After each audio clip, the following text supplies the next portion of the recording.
Welcome to week 3 of the golfing year. Former world number 16 Nick O'Hearn and former tour pro Mark Allen are bright-eyed, bushy-tailed and ready for a massive 2024 of Talk Birdie to Me. And we welcome back our great mates at Ping. They'll help you play your best, and you can arrange a Ping club fitting from your local golf shop or professional. And also welcome back the Golf Clearance Outlet. You can head in store at Melbourne, Sydney, Brisbane or Perth, or check them online at golfclearanceoutlet.com.au. You will be impressed. But now, they're back. The number one Australian golf podcast, Nick O'Hearn and Mark Allen. This is Talk Birdie to Me. Well, it's 2024. We went on a holiday at just the wrong time. I'd like to welcome back Ping and the Golf Clearance Outlet for their support once again in this year. And we did go on holidays a little early, Nick. There's no doubt about that. Before we get into talking about golf, I do want to say that I've seen some footage of you swinging the club right-handed.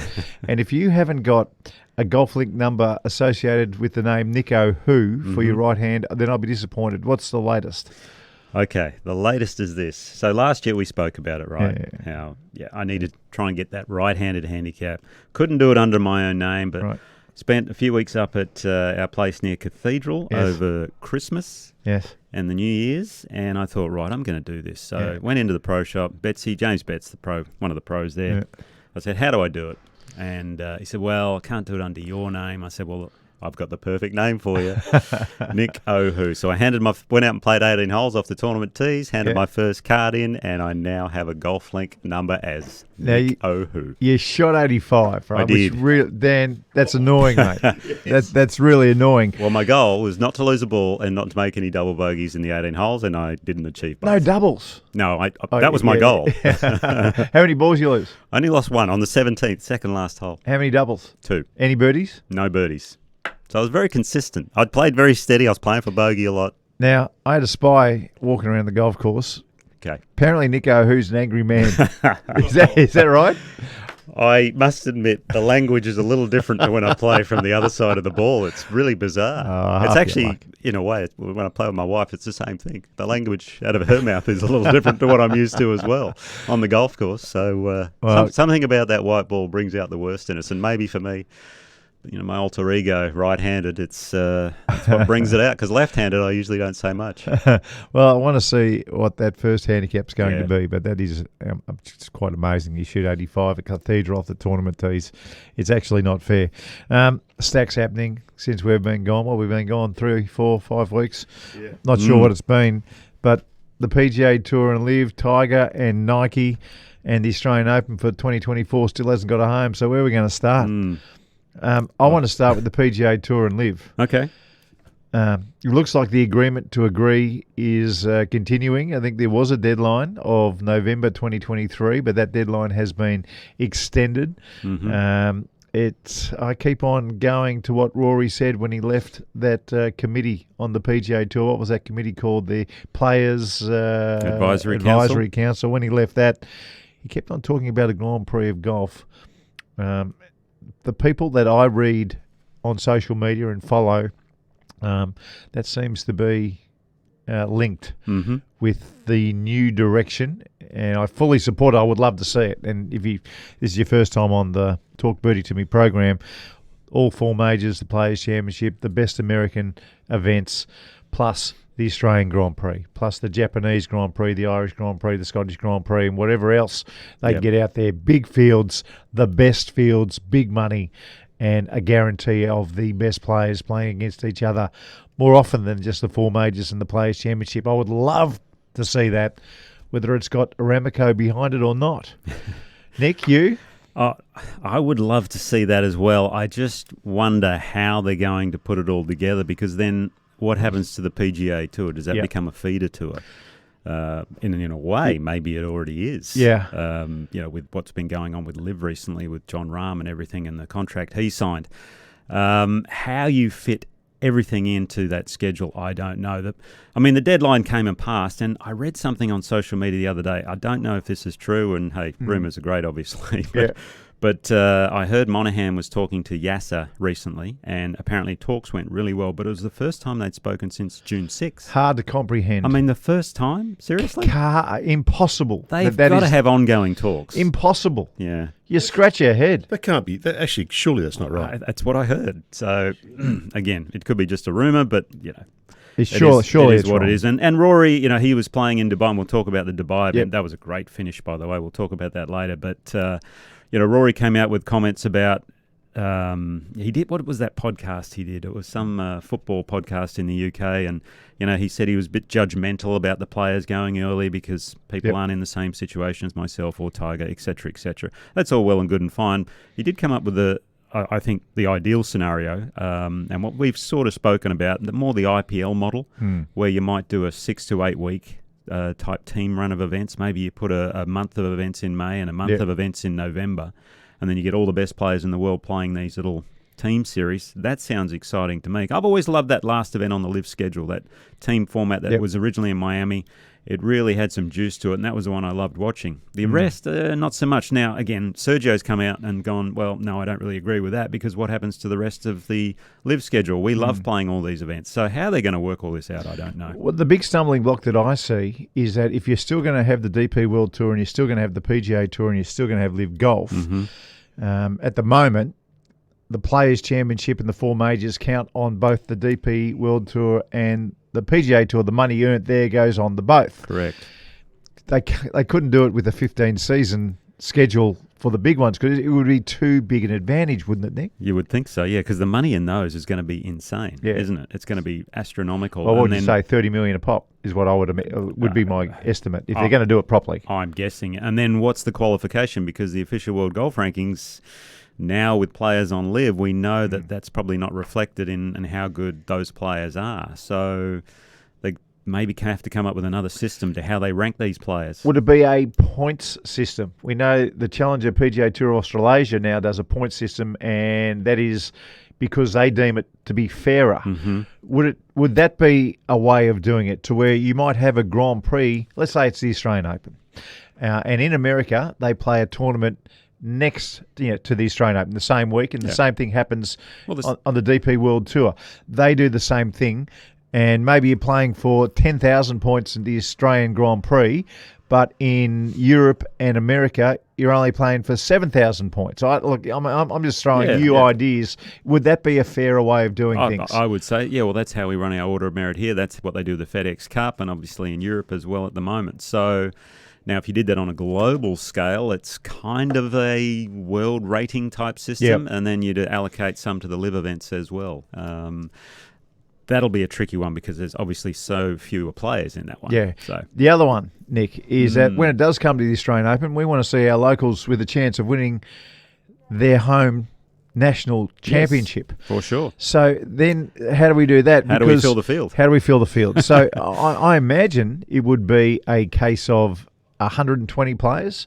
We're trying to get fields of 144, 156, somewhere up around that number. If you had 120 players, and then you kind of have, I don't know, do you have Monday cues to get into these things? I don't know.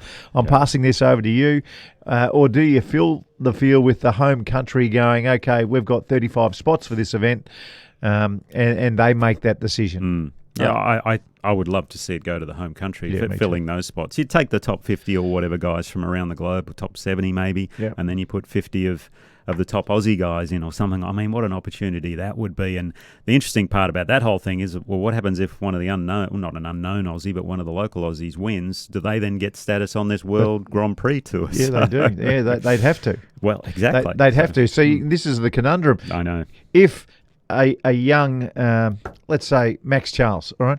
Max plays well, gets an invite, wins this thing. Okay, now is he exempt for the next 5 years on the Grand Prix circuit for winning the Australian Open, or do you only give that benefit to winning the majors still? So there are lots of little bits and pieces that people in the game would have to sit around a table and nut out. This is going to take a long time. I think it's not going to happen this year, obviously. Next year, possibly, but 2026, maybe. Yeah. It would be my best guess. What would happen to LIV? Now, I'm asking that question not as a LIV hater, which many people think we are. Yeah, right? It's our least enjoyed format of the game. Sure. That's all. We don't hate it. Yep. In fact, Adelaide was unbelievable, Yeah. but we don't hate it. But it's I'd much rather watch a 4-round tournament with the cut, with the best young players trying to win a tournament. That's just me. That's where I find. Yeah. No. What happens there to LIV? Well, this is where I think the issue comes: is how do you work this format out? I'm not sure it's actually going to happen. Something needs to happen. I just don't know how they're going to do it. The way the IPL type scenario, which I just mentioned, Rory said, I think that'd be a great option to do it. And then you have more of these lower LIV events through, because they've signed on these guys for a few years. Not that that really matters, I wouldn't think. Yeah. That's a possibility there. But what it's done, and Rory came out and said it last year, is it has exposed all the PGA Tour flaws. Yeah. The sponsorship money, like we got sponsors pulling out in the US coming up, like Wells Fargo. Is out of Charlotte. The Farmers, they're looking at getting out of golf, which is Torrey Pines. I mean, they've been there about 15 years. And let's give the reasoning for that. It's because the PGA Tour are now asking these sponsors to put in $25 million worth of prize money, and the sponsors are going, well, we're putting in all this money, but you can't guarantee us the field. Yeah, exactly. Well, they're putting in more, and we're getting less. And now you want us to go again. Exactly. Well, it just doesn't work that way. So that is a bit of an issue. Now, again, all these tournaments, all that sort of stuff will disappear if Aramco come in and are accepted, and then we have different tiers of tournaments where the majors would still be number one. Yep. Then you have the Players' Championship, and I would love to see the Australian Open and all the rest of them on a level peg with the Players' Championship. So you've got the top four, and then maybe you've got the next, 10? 7 or 8. 7 or 8. Take your best national opens around the world. And they're on that level. Would be just a dream for everybody apart from the American golfers, probably. Oh, very much so, trust me. Probably a dream for everyone else around the world except some of the American players who have had it so easy for so long. Yeah, the biggest issue is a global tour, say it's 18, 20 events. That's a lot of travel, and it's a lot of travel. I know a lot of Americans, they don't like to travel. So, okay, I'm glad you're here.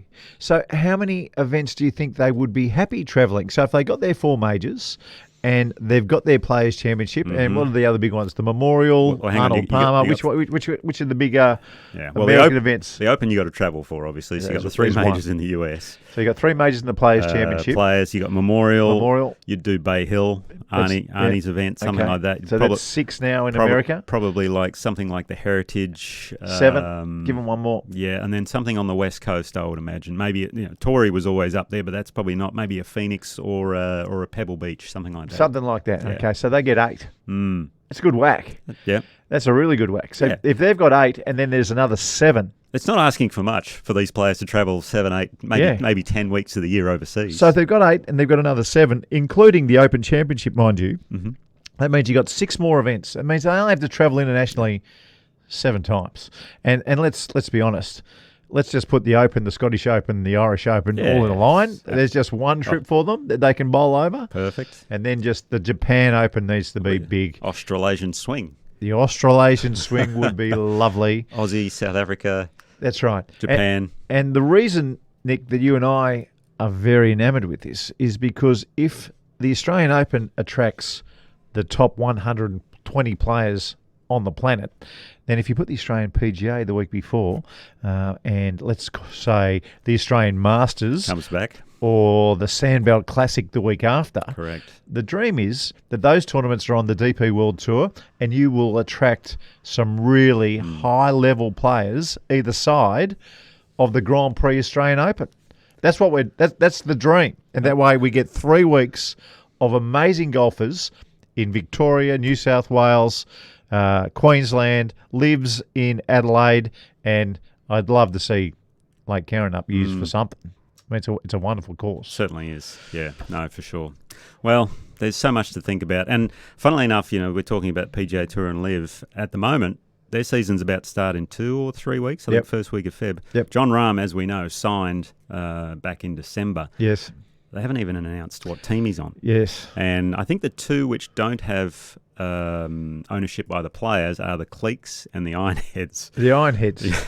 What do you think? An ironhead or a clique? I'd rather be a clique, personally. Or they were talking about creating a 13th team and then bringing Rahm in. 2 or 3 more other players to join Rahm on that team. What do you think? That's next on my list. Now, are there a few players playing these early events trying to gather for the points?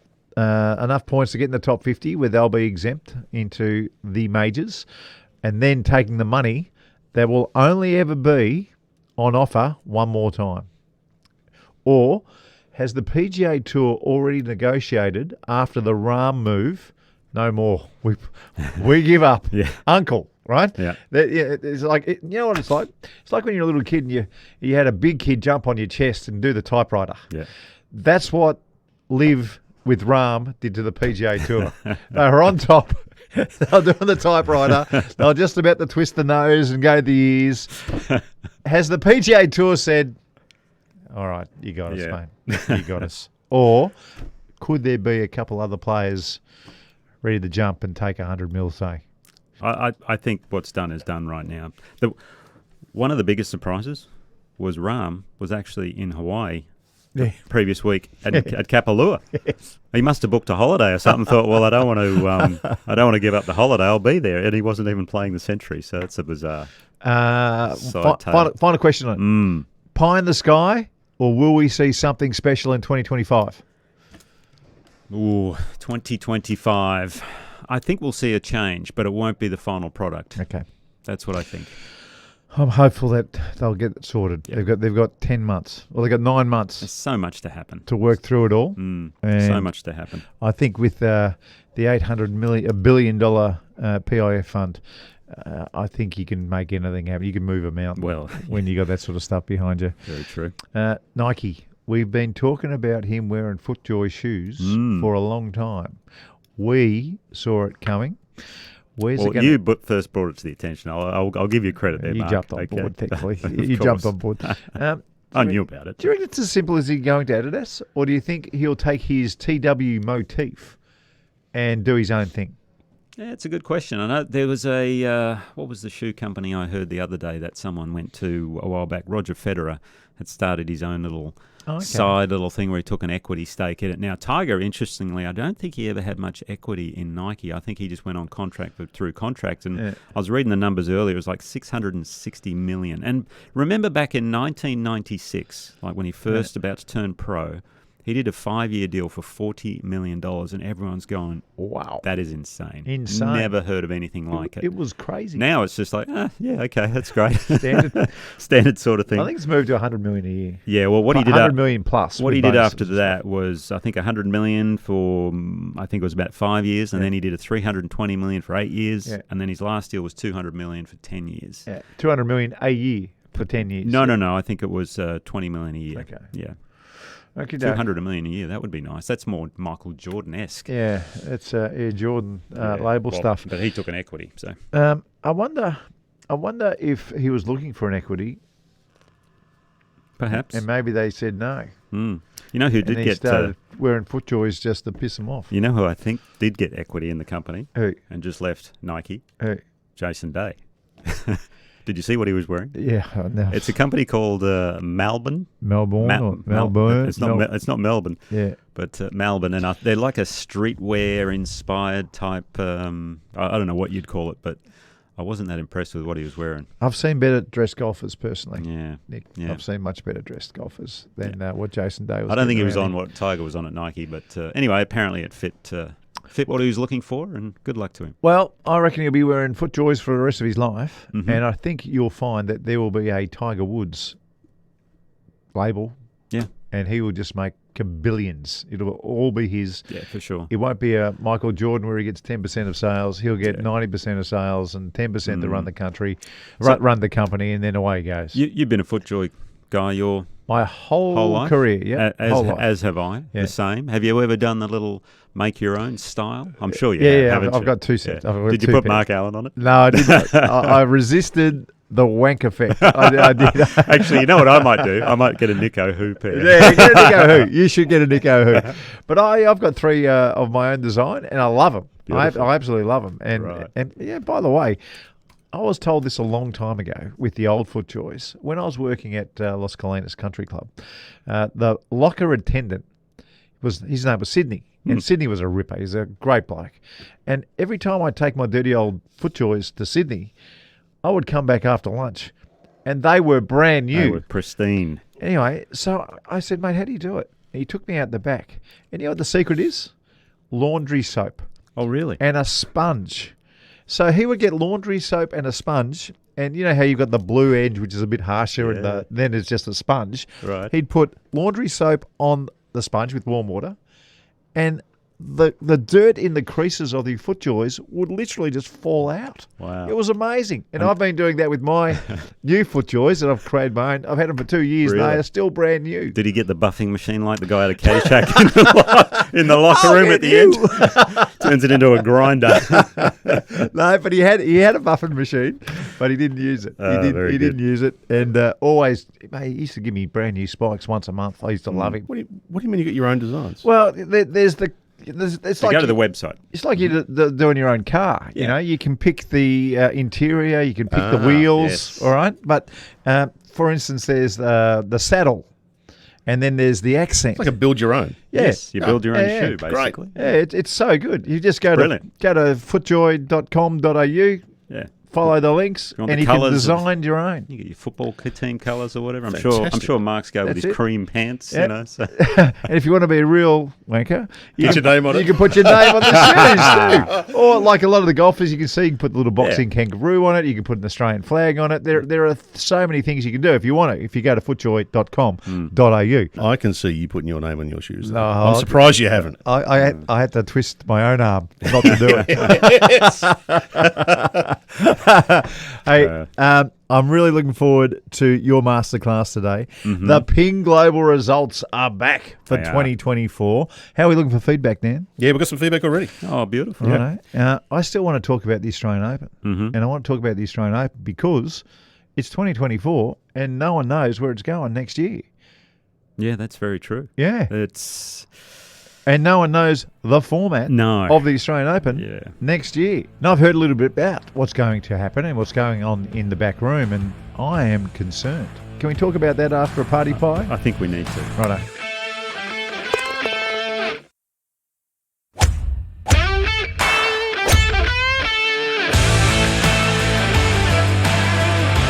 If you're enjoying the podcast, make sure to subscribe and never miss an episode. And maybe share it with a friend.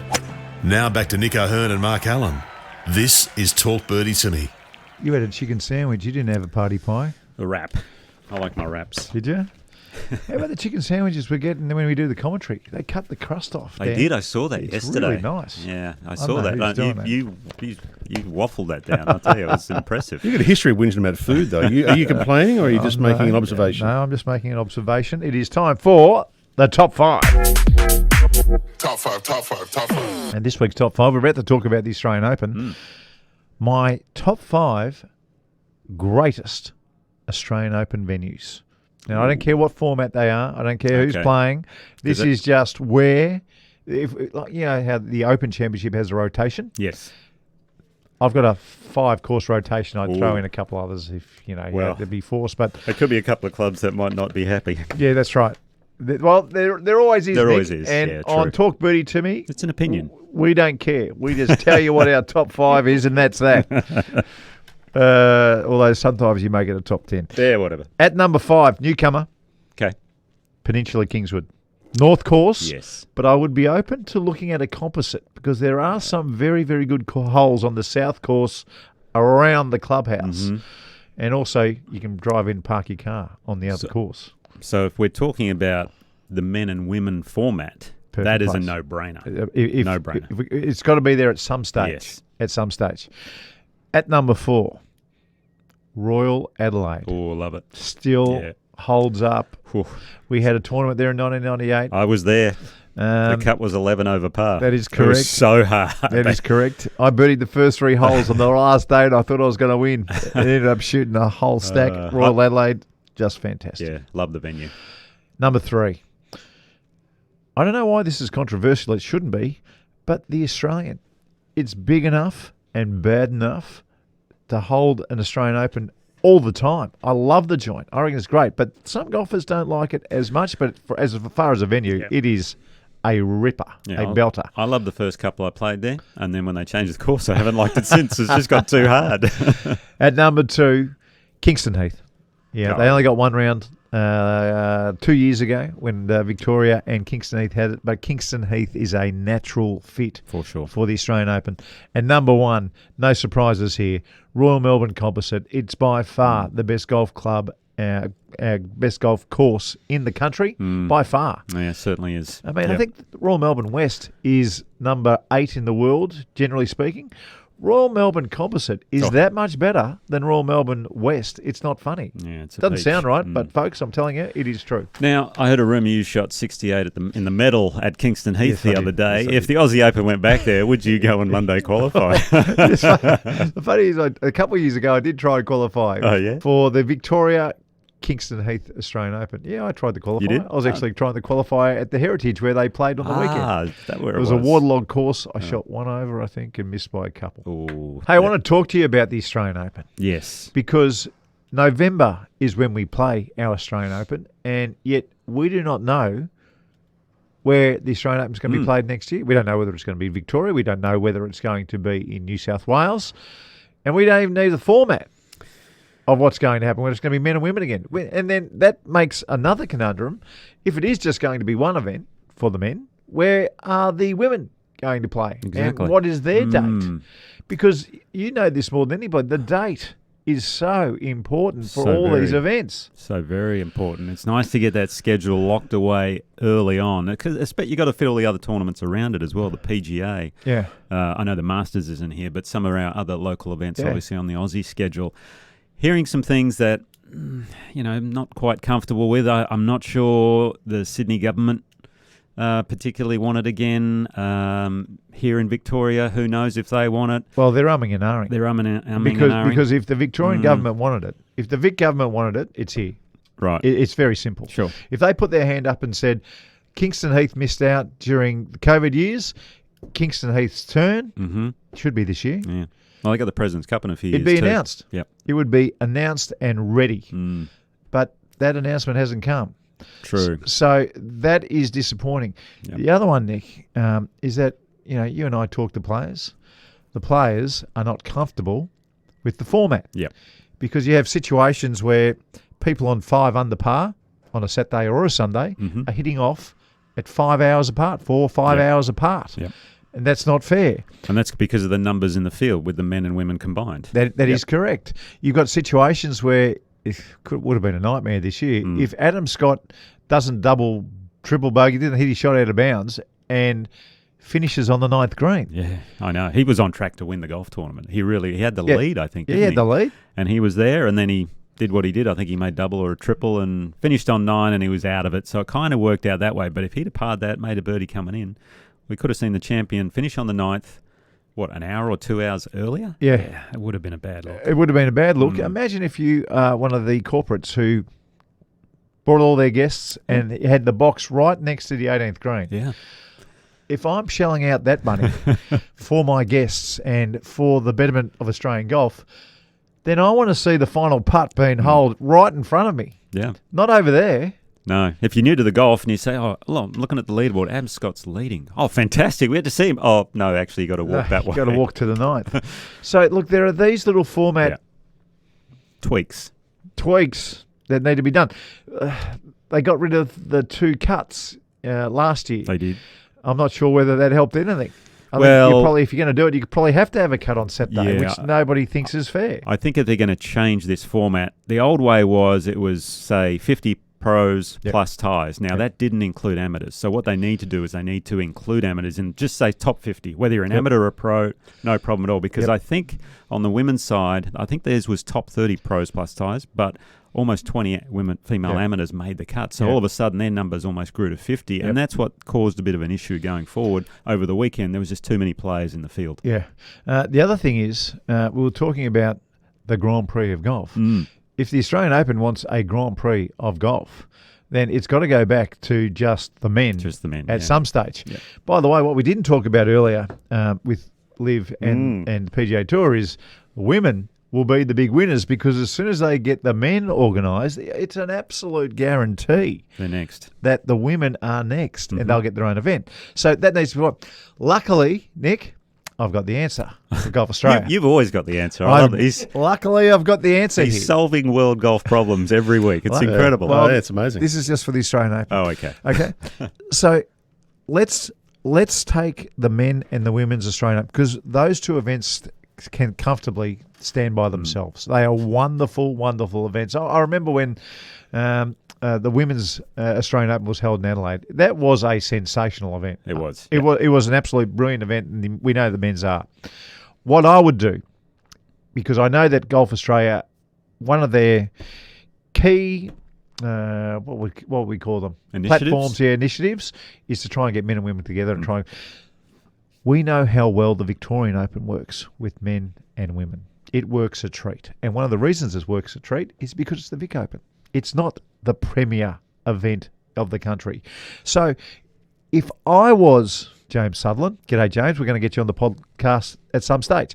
If I was James Sutherland, I would look at copying what they do at the Vic Open with the New South Wales Open, the Queensland Open, the WA Open, and getting those events, men's and women, because those things that are annoying at our biggest event can be tolerated by all if those tournaments go to, instead of whatever they are at the moment, what are they? The Vic Open's outstanding. The New South Wales Open, 400,000. If those prize monies went up, and let's say they're all $1 million tournaments, then I think that would work so well. And I think you would still get a lot of people coming out to the WA Open watching the men and the women. Now, we saw at the Australian Open, the men's field was a little bit more than the women's field. That's fine if they're going to do it. But I think that would tick a lot of boxes for Golf Australia. They still are seen as making sure that men and women are looked after and getting people more, and believe me, more and more people will come to those events if they are men's and women's at that level. But also, then we'll get the men's Australian Open on its own 2 feet, the women's Australian Open on its own 2 feet, get the women's Australian Open back on the LET or the PGA Tour or the LPGA, because that's very important, and get the men's a real platform on the DP World Tour. The only issue I have, I'm sorry, I've got to bring it up, is scheduling and trying to get the best females to come back and play all those state opens, if you want to call them that. So it's the New South Wales Open, the WA Open, Queensland Open. The schedule is the issue because usually they're overseas playing their other events. So unfortunately, those Vic Opens and New South Wales Opens, they're not going to have the greatest fields in the whole world, but they will be wonderful platforms for our youngest to come through, just like the Vic Opens and WA Opens and New South Wales Opens are already for the men. I would also, I'm not finished. Okay, because the other thing you got to think of, we've already got the WebEx Players Series events here, but they're playing for the same prize. Yeah, that's right. Which is very interesting. They've all been great. Yeah, we've got two coming up these next 2 weeks. They've been wonderful. Hopefully they'll be able to do both. But I would have all the smaller events before Christmas, and then I would have our big events for the Australian Open, men and women, the biggest ones, in February, because we can see it right now. Cricket, I'm sick of already. In about 3 weeks, I'm going to be sick of tennis, and golf would be just magnificent right there in February. It's just sitting there waiting for us. Hang on, you're sick of tennis after 3 weeks. 2.5 weeks of an Australian Open. That's right. Jeez, you haven't got much tolerance, have you? No, I don't. I don't. But again, on the same token, tennis people will be sick of golf by the end of February. And then guess what? The NRL and the AFL start, then we're away. And it's just a beautiful little fit. And believe me, golf will have the back page to themselves in February for a month. All right. And it'll be great. Hey, let's go upstairs and talk to James. James, if you need me to come and say hello, you've got my number. You've been saying for, I reckon, about 20 episodes, we'll get James Sutherland on the pod. Yeah, we will. You going to actually get off your ass and organise that at some I'll call point? him. I'll get him. We'll get him on. Actually, I've been told, I've just got a text message while we're doing. We're doing our pod from Huntingdale Golf Club next week, one of the iconic golf venues. Beautiful. They're in the middle of a redo, and Michael Cocking, who is doing that redo, would like to talk to us. So we might have a bit of a bonus. We might do our regular stuff, but have a Michael Cocking bonus. One last thing, before we go, because the Australian Open, you're talking about different venues. I would love to see it go across to Perth, okay? Yeah. Lake Carrinup. Wow. However, in the current format, the issue is the... What's the second course? What's the second course? And around Lake Karrinyup, the only thing I can think of might be, say, Cottesloe, or the one I would love to see it at selfishly would be Mount Lawley. And because you mentioned Mike Cocking there, his company OCM are redoing Mount Lawley at the moment. Well, they'd want to hurry up because the tournament's in November. It's not going to be finished. But from all accounts, they've done 12 out of the 18 holes, and apparently it is stunning. Oh, no, so I want to talk to Mike about that. Michael Cocking is the number one. By the way, I didn't mention this. Perth really want the Australian Open golf. Ah, okay. Perth really want it. Yeah. It's an option for them. Okay. They want to steal big events from the eastern seaboard of Australia, and they want the Australian Open golf. Love that idea. Time zones are a little issue with broadcasts and things, but that can be worked out. Lake Karrinyup's had Australian Opens before, hasn't it? Yes. Yeah, and for sure. It's had huge quite events. a long time ago. But yeah, they had the Johnny Walker Classics. Johnny Walker, yes, exactly. Only the best players shoot course records around. Okay. Only the very best. Sure. And some even do it sober. In news just in, Nick, we've just heard that we're at Huntingdale next week. Were you aware of this, or has Mark just spread us on both? Apologies. That's okay. Yeah. Apologies. I'm a professional golfer. I'm used to adapting. Look. Alex McIllroy has just said, what's that, Marco? What time do you want Mike? 2 p.m. Also, I have booked the boardroom for you, Alex. Oh, very nice. All right.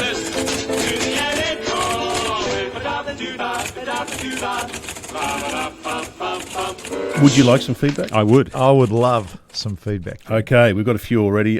Just a bit, because over the break we were playing some best of pods. We were repurposing some top fives and masterclasses, and we had a lot of comments on some of that. I won't read all of them, just a few. Rye has said, the tip, Marco, you gave regarding the hip turn in November, I didn't realise how little my hips were turning. I've since incorporated that as a main swing thought. It took a couple of weeks of extra training, but it's given me at least an extra club distance through the bag. Wow. Thanks. Holy dolly. Pretty good. Fantastic. Yeah. It's funny, a lot of the time when you practice down the range and you haven't got a worry in the world, your hips and your shoulders, they turn so freely. But as soon as you put that pencil and a card in your back pocket, things tighten up. So sometimes you need a little reminder on the golf course to turn those little hips. Yeah. Dale has written in, imagine if world golf, boys and girls, was set up like world tennis. The whole world's eyeballs are on Australia and New Zealand for a couple of weeks. Then it moves to the next country. Yeah. Now get ready. I think it's going to happen. I think it's pointing for it all to end up that way. I think the women's tour will be really easy to do. I don't think they'll have a LPGA tour, a LET tour, and a LIV tour. I think the women's just a really easy one. We're just going to give you 40 events, girls. It's all going to be on the one tour. We're going to travel all over the world, and you're going to play for 3 times as much cash. Well, they already do a lot of travelling, don't they? So it makes perfect sense. One of the bits of content that we played over the summer break was your top 5 worst rules in golf, Mark. Oh, yes. And we had a couple of suggestions for additions to it. Right. Carlos has said, no relief from fairway divots. Totally agree. Well done, Carlos. No. No relief. See, he thinks that's one of the worst rules. One of the worst rules. He wants relief. He wants relief. From divots, no, sorry, Carlos. No, but sorry, mate. See, we like to keep that rule in, Carlos, because it stops snowflakes from playing our game. Yes. Okay. Oh, geez, the elites looking after themselves here. Cameron Percy said long putters being legal. Oh, Cameron. Yeah, he's on the... did he get his Champions Tour card? He did. Yeah, he did. He just did recently, yeah. So, Cam's a great bloke. Again, he thinks that's a bad rule, long putters being legal. He thinks it's... Okay, so I'm getting confused now. I mean, you could read it either way, to be honest, but yes, I think that's right. How good that Cam Percy sends it in. Oh. He loves the pot, I know that. He absolutely lives for it. Does he need the long putter? No. He's saying he hates long putters. Oh, okay. Hang on. So why don't we get him to clarify? I'll see if I can get him on. Get him to clarify. Let's get him to clarify. I'll get him on the same episode as James Sutherland. Right? Yeah. Stephen Barron has said, I'm loving both of Nick's books. Great reading. An Aussie version of the Little Red Book. Oh, very kind. It is a great book, Nick. Very kind. A lot of people that I speak to love your book. Thank you. It's annoying. It's very annoying. Got a message from Patrick Walker who said, Happy New Year, Mark and Nick. Really enjoying your TV work from the Heritage. It's excellent with little golf tips for mugs like me. Very nice. Beautiful. Well, that's kind of our platform, isn't it? Yes. I mean, we have limited resources, but they do an amazing job. And in the time that we have free in a 3 and a 5 hour coverage, we'd like to try and help all golfers, and I love picking Nick's brain. When we see something, I love asking Nick questions, particularly about the short game stuff and how you think. How you set yourself to hit shots, because he's world class at that stuff. So you guys talk about the limited resources. Have you mentioned this a few times? And you're inside the bubble, right? So you're seeing it all happen. As a bloke sitting on the couch watching it, I think it looks great. Yeah, I know. Yeah, well, that's because Jam TV and those guys are doing an amazing job. They are the work they do, and the camera crew. Cameras. Honestly, it's like Starsky and Hutch. They're on the back of golf buggies, going from one hole to the next. They're giving us some great views on the lines of putts. Beautiful. Yeah, it's really good. Okay, the last one. This is a question for you guys, and this is on your short softy masterclass from a few pods ago. Oh, that was a while ago. Softy. That was a long time ago. Okay, it was a while ago, and this comes from KC8923. Okay, all right. Unusual name. What's the key to not fatting it, which is my nemesis? The short softy not fatting it. It just sounds completely wrong. This is the wrong podcast for this sort of stuff. But go on. I would say what is happening is Casey is decelerating. So you got to keep the momentum going through the ball. If you ever decelerate or slow down through the ball, or you go back a little short and you speed up, you change your rhythm basically from the backswing to the through swing. That transition is all important. So try and smooth out the transition. Just keep it the same speed going through, and you'll catch it perfect every time. If there's any change, that's where the mishits come from. So if Casey does that, we might at some point be hearing from him on the Ping Global results, yeah? I would think so. Yes. Maybe. Yeah. Well, we're going to play the music again this year? I think we have to. Yeah. Right. Yeah, okay.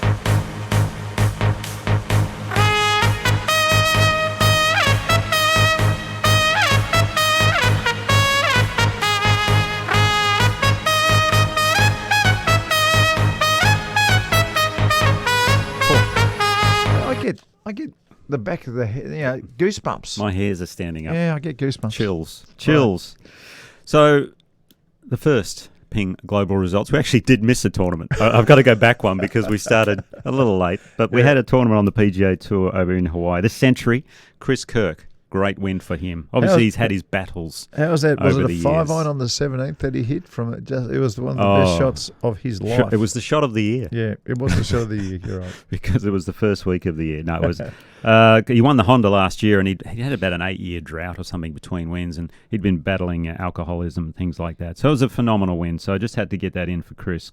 He defeated Thagala and Spieth, who were both charging down the stretch. So it was a fun tournament to watch. Now, more 400-yard drives hit that week than any other week in the history of golf. And I think Max Homa hit the longest drive on ever or something. It was like 480 yards. Yeah. Is Apparently that right? the elevation change from the 17th to the 38th green is equivalent of a 30-storey building. Is it really? Yeah. Oh, gosh. It's quite big. That's why they're hitting them so far. Yeah, it's built on the side of a volcano. Yeah. Quickly on the PGA Tour, and one thing we didn't talk about earlier, Mark, was they over the summer here, they decided their Player of the Year and Rookie of the Year. Now, there's a bit of controversy. Player of the Year went to Scotty Scheffler as opposed to John Rahm, who won the Masters. Won 4 times. Scheffler won twice, including the Players. Yeah. But Scheffler did have about 20 top 5s in a row or something like that. Top 10s, I don't know what it was. It was insane golf. Yes. Thoughts on all that? Well, I think top 10s should be the tiebreaker. Okay. So I think if you win 4 events, including a major, I think there's no need for a tiebreaker. I think the major just does it. There's no need for a major. There's no need for any tiebreaker with top 10s. So interestingly, John Rahm should be the Player of the Year. These things are voted on by the players. Yes. And I think it was around the time that he signed for LIV. So that might have had a little bit to do with it. They might have gone, you're taking the money and we can't. Yeah, Scotty, you deserve it. You're loyal. To do with it, I promise. And then on the other side of it, this is a bit close to your heart. The Rookie of the Year went to Eric Cole. Oh, I love him. As opposed to Ludwig Oh. Aubert. Hang on a second. How did Ludwig not win it? Exactly. How did Ludwig not win it? How on earth did he not win it? He did all of what Eric Cole did, and he did it in a third of a season. Again, I think it's one. All the guys out there, they see this young superstar coming along, and they're going to, and they go, you know what? We're going to give it to an old grinder here instead of the young up-and-comer. Because Eric Cole's in his mid-30s, and he's been a mini tour player all his life. The PGA Tour have always had it against us, people from Texas Tech. They've held us back for a long time. Now, we're doing this pod at a time when because you're going on holiday. Yes, I am. Very selfish. It's my fault. Very selfish. I apologise. We're doing it at a time where the Sony hasn't finished. Now, they're coming down the stretch, and your favourite player is tied for the lead right now. Kevin Yuan. Carl Yuan. Kevin played yesterday at the Heritage. Is that his brother? No. Are they related in any way? Who knows? I doubt it. I'm sure there's a few Yuans out there, but anyway.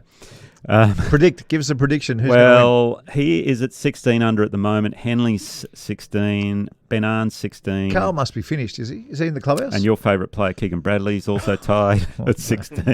No. Grayson Murray. Gee, there's a bunch of them. Anyone in the clubhouse? Yeah, Carl. The problem is the 18th hole's a par 5 birdiable. I'm going to pick Russell Henley. I think he's going to birdie the last, and then it'll be a playoff over Bradley and Grayson Murray. That's my prediction. ABB. There you go. Anyone but Bradley. Anyway, so just... He's bad for golf, Dan. I know you hate him. I know you're not a fan. I don't hate him. I hate what he does on a golf course. It's bad for golf. And people will look at what he does and go, wow, that's how you play fantastic golf. I'm going to start doing that. And he was part of the social media world over the last few days when he was lining up a putt from behind. He had the finger point going with the aim point. Yeah. I don't know if you saw this on Twitter, but in the background, because they had him on camera, one of the players is behind him, walks up to a tree and starts taking a leap. It was very funny. Have we posted that yet? No, we haven't. No, we should. We've got to post that on And our the camera socials. quickly panned away just before he was about to... anyway. Don't they have a player? He was about to show us his four-iron. Don't they have a Portaloo on every tee? Around on the PGA Tour? No, apparently not. Not in Hawaii. So, right. That was pretty wide open where he was going, I will say. Jeez. Anyway. Do you get fined for that? That should be what's the standard fine over there? You would never have got fined. Nick O'Hoo might have, but not Nick O'Hoo would have. Nick O'Hearn never did. I wonder if who was the player having a leak? Who was it? It was hard to tell. Yeah. Someone said it could have been Grayson Murray. No, it was in Grayson. It was Grayson. Yeah, it was Grayson. Well, sure. he's got a bit of a temper on him. So It's lucky they cut away, because if they hadn't, we might have found if Grayson was under par or over par. Oh, very good there, Dan. Very good. Okay, DP World Tour, their first event just finished Sunday night. Yeah, I missed the finish. What happened? So, phenomenal golf tournament. So Fleetwood, Rory in the last group? Yeah, how good's that for a pairing, by the way? Awesome. And they were going back and forth, neck and neck. Rory makes 3 birdies from 11, 12, 13, has a 2-footer on 14 and 3 putts. He does not. He 3 putts. How far past did he hit the first one? 4 or 5 feet. Oh, my God. Yeah, it was a shocking putt. Was it downhill? He just tried to slam it in the back or something? I think he tried to jam it and it was a bad stroke. Anyway. Right. But those two are going at it. Also, Tristan Lawrence, a South African, was as well. But Rory had the lead playing the last hole. He birdied 16, I think, or 17, and Fleetwood had bogeyed, so they flipped it again. Rory hooks one in the water, makes bogey, and Fleetwood birdies the last to win by a stroke. It was a phenomenal tournament. Incredible. Now, I'm going to do my masterclass on putting routines. I'm just going to... Good. I'll talk about this shortly. But Rory, for me, I've always spoken about his routines. He needs to tidy him up. And, he's the best player, one of the best players in the world. Send him a copy of your book. Oh, yeah, for sure. I don't think he's going to... Oh, well, maybe I should send it to Brad Faxon. So, anyway, who's helping him? But anyway, I'll talk about that a bit later. Good. Now, locally, we had the Heritage Classic. You and I commentated with Stacey Peters, and we had Jimmy Emanuel on the golf course. Matty Griffin. It got close. I said... So this is what I said would happen, and it kind of did. I said Jack Carter would catch... Matty Griffin. He started with a 5-shot lead. He got within 1, and in the end, Matty just blew him away. Six strokes in the end. So a great performance. The Heritage. I thought when Jack Carter eagled 4, it was game on. Yes, and it was. It was. He got within 1 for 30 seconds because Matt Griffin rolled in a birdie just after him. But then the real Matt Griffin turned up and just wiped him. Yeah, his routine changed a little bit as well, so that's part of the masterclass. So a lot of fascinating stuff, but congratulations to Matt. Great win for him. It's been a long time. Was it 2016, I think it was, when he won the New Zealand Open? And got the moment with his little fella running up to him. You had one of those moments too, didn't you? I had one with my Australian daughter. PGA? Yep. Yeah, Australian PGA. My daughter could run. My other was too young. It was in my wife's arms. Beautiful. Good on you. But anyway, great effort by the Heritage Golf and Country Club to get the course up to standard, because they had like 140 mils on the weekend. I mean, how they got that golf course and no preferred lines was just simply amazing. Now, Big week in golf coming this week. Asian Q-School Finals. Huge. Big week, because we know that's a bit of a stepping stone to LIV now with the international series. We have 18 Australians playing, including your buddy. Max Charles is and there. Jordan Zunich's there as well. Yes. 4 New Zealanders, and this year coming, 2024, is a bigger schedule than last year, so it's a good tour to jump on. Tour to get onto that one, so we'll keep an eye out for that one. The LPGA kicks off their season, the Tournament of Champions at Lake Nona. Which was part of the... What's Lake Nona like? Good track. Good place? Good place. Yeah, it's where a lot of the European players lived, like Stenson and Poulter and Els, Rose, all those. They all parked themselves there. They all parked themselves there, whereas I was at Isleworth, which was the other side of Orlando, and then we used to play the Tavistock Cup. It was basically a pennant match on steroids. Just fantastic. Yeah, we had Tiger and Stewie and Rob and all. Did you ever lose?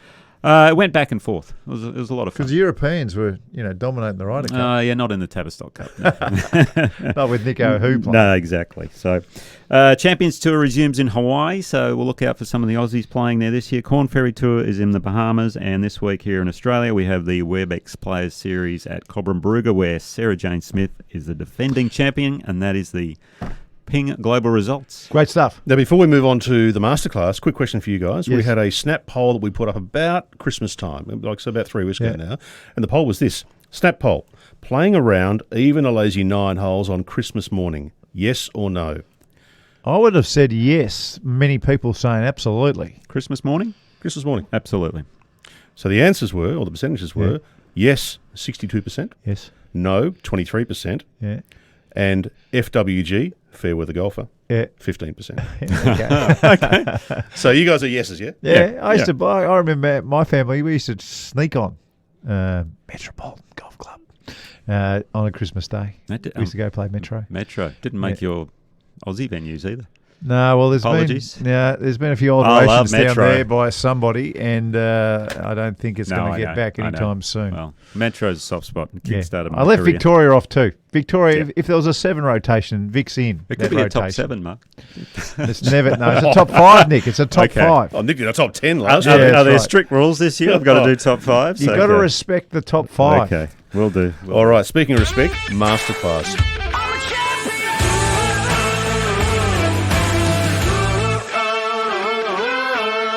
It's about routines, and I'm going to do pre-shot routines on the putting green, and I've found there are 2 different ways to do it, and it all comes down to, are you able to see the line clearly? Do you struggle with lining your ball up or getting the line, or are you very good with that and you just want to kind of freewheel it? So there's a couple of different ways you should do your putting routine. I like how this has started. Yes. This is good. So what you'll notice, for example, Rory McIllroy, if you take the Dubai Invitational, for example, Rory McIllroy, he stands behind the ball and he has practice strokes side on looking directly down the line. Jordan Spieth does a very similar thing. Aaron Baddeley too. Aaron Baddeley. They walk in, they put the putter head behind the line, right hand only for a right-handed golfer. That's always a good thing because they're squaring the putter head up nicely. Take their stance, stroke the putt. So that Rory McIlroy style is good for people who struggle to line their putts up correctly. Okay, you might want to use a line on the ball. Okay, now the second option is to have practice swings next to the ball. So stand behind, get a bit of an idea of the line you want to take. Tommy Fleetwood did this. Walk in next to the ball, have a practice stroke, 1 or 2, 3, depending on what you want to do. Tommy Fleetwood only took 1. Move your putter in behind the ball and stroke the putt. Those sorts of players, this is the way I do it. I see my lines very easily. I know exactly where I'm aiming. For the players who struggle to know where they're aiming, you want to stand behind, have your practice strokes, walk in, put the putter head behind, and that is the easiest way to line the putter head up behind the ball. So there's 2 different styles. Now, getting back to what I was talking about with Rory earlier, the issue I have with Rory in his long game with his putting is he changes the number of looks when he's over the ball. Putting, he has 2, 3, sometimes 4, full swing. He usually has 4 to 5, and that varies. On the last shot of the day when he hooked it in the water, he had 7. Yeah. So what that tells me is he's thinking about things he shouldn't, because the amount of looks you have over the ball, whether it's your full swing or your putting, you watch Fleetwood on that final green when he holed that final putt, his routine is this. He has a practice swing next to the ball, puts his putter head behind the ball, has 1 look, and he goes. And he never changed that routine when it mattered the most, and that is why he put a good stroke on it. Rory, on that final tee, he took 2 or 3 extra looks, and he knew he wasn't going to hit a good drive as soon as I saw him take those extra looks. So that's something I think Rory needs to work on going forward. Yeah, absolutely. That's the masterclass. I'm going to put a video up of those 2 different putting routines on socials, and basically you pick one to suit yourself. Can I just add to it a little bit? Because I think golfers have always had this in the back of their minds. Why would you practice one way and then under pressure do something totally different? Yes. It doesn't make sense. So if you are finding yourselves on the driving range and you're a practicer and you take 1 or 2 or 3 looks, however many waggles, if that's how you practice, then why under pressure would you do it totally differently? Exactly. And this is the principle that you are talking about at the highest level. Yes, and I've seen Rory on the range take 1 or 2 looks with his full swing, and then he takes 4 or 5 out on the golf course. It's baffling for someone who's so good. That's right. And I would love to see him be more reactive with his long game on the golf course. If he did that, everyone would be playing for second. So really, you should meet in the middle. If you're his coach, you go, okay, you're taking not enough looks when you practice, too many when you're actually under pressure. Let's meet in the middle. 3 looks. 3 looks when you're practicing. Yep. In between waggles, and then under pressure, we need you to do exactly the same. Spot on. Not hard. Sitting here at Golf So Australia easy. headquarters. So easy. It's not hard at all. First show done. Well, nice to see you, boys. Yeah, well done, guys. Looking forward to a big year. All right, think about me this week when I'm sitting by a pool, just twiddling my thumbs, reading the book. Drinking shandies. Yeah, that is exactly right. See you next week. Cheers.